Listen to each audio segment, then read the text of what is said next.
राहुल गांधी के बयान पर सुप्रीम कोर्ट ने सवाल किए हैं। एक मामले को लेकर सुप्रीम कोर्ट सुनवाई कर रहा था, जिसमें राहुल गांधी के बयान को लेकर सुनवाई हो रही थी। भारतीय सेना पर दिए गए बयान को लेकर कोर्ट ने यहाँ पर सवाल पूछे हैं। क्या आपके पास कोई पुख्ता दस्तावेज है? जो दावे आप यहाँ पर कर रहे हैं, क्या आपके पास विश्वसनीय जानकारी है? क्या एक सच्चा भारतीय ऐसा नहीं कह सकता?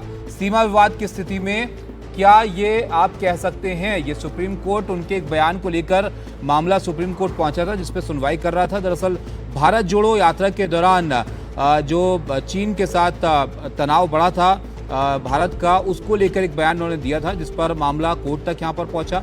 इस पर जस्टिस दीपांकर दत्ता ने कहा कि अगर आप नेता प्रतिपक्ष हैं तो आप सदन में ऐसी बातें कीजिए, बाहर सोशल मीडिया पर ऐसे बयान आप क्यों दे रहे हैं? आपको ये कैसे पता चला कि 2000 वर्ग मीटर चीन के कब्जे में चला गया है? ऐसा कहने के लिए कि आपके पास कोई कॉन्क्रीट डॉक्यूमेंट हैं, कोई सबूत आपके पास है, विश्वसनीय जानकारी आपके पास है, जो आपने ये बात यहाँ पर कही है? ये तमाम सवाल कोर्ट की तरफ से यहाँ पर पूछे गए इस मामले में, और ये भी कहा गया कि आप संसद में सवाल क्यों नहीं पूछ सकते हैं? अगर आप सांसद हैं तो संसद में आप सवाल उठाइए, वहाँ पर इस मुद्दे को उठाइए।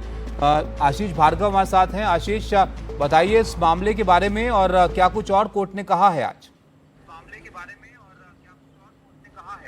जी देखिए, राहुल गांधी को वीर सावरकर के मामले में इसी कोर्ट ने फटकार लगाई थी, जो बयानबाजी उन्होंने की थी, और अब सेना पे गलवान में जो घटना चीन के साथ हुई थी उसको लेकर एक बार फिर सुप्रीम कोर्ट ने बड़े सवाल राहुल गांधी पर उठाए हैं। उन्होंने कहा है कि आप नेता प्रतिपक्ष हैं तो संसद में ये सवाल क्यों नहीं उठाते हैं, सोशल मीडिया पर ये क्यों सवाल उठाया।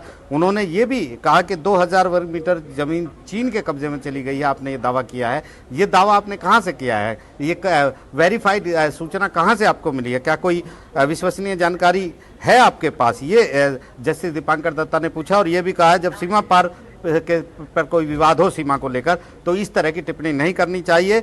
सिर्फ आपके पास बोलने की आज़ादी का मौलिक अधिकार है, इसका मतलब ये नहीं है कि आप कुछ भी बोलेंगे। ये भी